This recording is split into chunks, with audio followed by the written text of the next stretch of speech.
Алтын мүйізді киік. Ертеде бұлды мерген деген аңшы болыпты. Өзі әрі мерген, әрі қарулы, ақылды, ержүрек адам екен. Бір күні ол аңға шығады. Күні бойы жүріп, бірде-бір аң кездестіре алмай шаршаған бұлды мерген бір ағаштың көлеңкесіне келіп демалады. Осылай қарсы алдында ағып жатқан бұлаққа қарап отырып, оның арғы жағасынан жарқырап көрініп тұрған бір нәрсеге көзі түседі. Байқап қараса, үлкен жартастың түбінде бір киік жайылып жүр екен. Мүйізі күнге шағылысып жарқырайды, тіпті көз қаратпайды. Бұлды мерген өз көзіне өзі сенбей таңдана қарайды. Шын киік. Екі мүйізі қарағайдай алтыннан жаралған екен. Ол атып алмақшы болып мылтығын кезейді. Сонда алтын мүйізді киікке тіл бітіп, «Сабыр ет, балам» деп, бұлды мергенді тоқтатады. Сенер-сенбесін білмей тұрған аңшы киіктің жанына келеді. Ол аңы аулап жүріп, бұрын-соңды мұндай ғажапты көрмеген еді. Бұл кездесу оны қатты таң қалдырады. Бір мезетте киік алтын мүйізді ақ сақалды шалға айналады.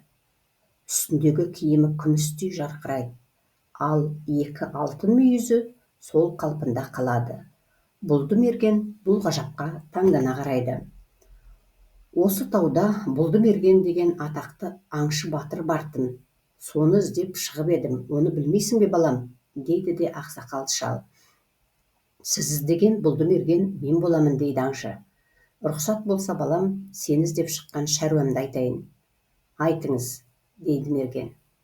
Менің балам жер асты елінің ханы. Қаламызға жақын жерде терең сай бар. 20 жыл болды. Сол сайды бір 7 басты айдаһар мекендеп келеді.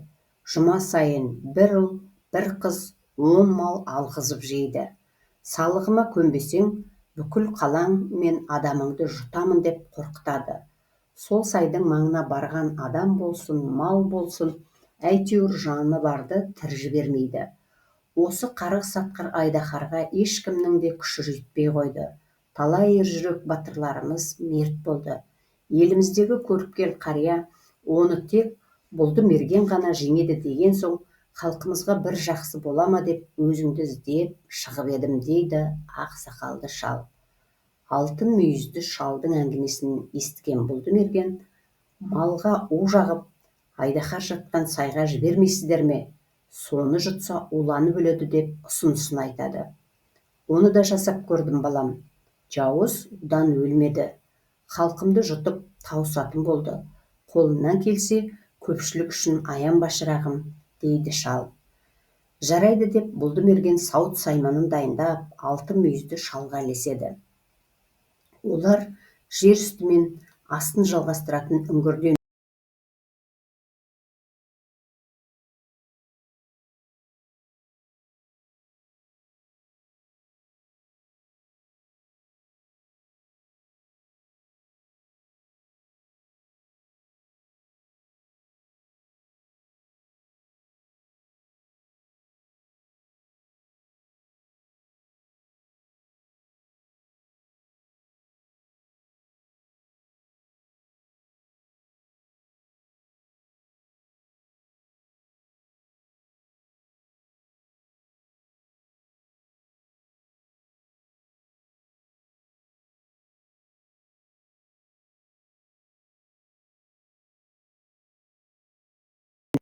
айдаһардың лебі екен.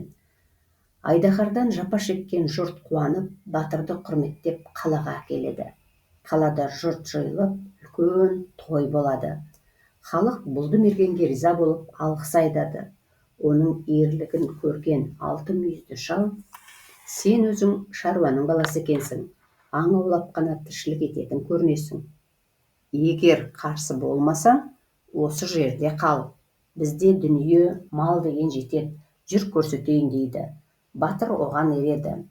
Қаладағы бүкіл үлкен сарайлар хандікі екен. Бәрінде алтыннан жасатыпты. Іші толған асыл жиһаз. Тек осындай өте бай сарайлары бар қаланың көшесінде қайыршылар көп екен. Оларға хан ешқандай көмек көрсетпейтін секілді. Жалғыз алтын мүйізді шал ғана баласынан жасырып, қайыршыларға аздап қарасатын көрінеді. Осы көріністі көрген Бұлдымерген қатты ойланады. Өз елін, ондағы кәрі әке-шешесін, көршілерін есіне түсіреді.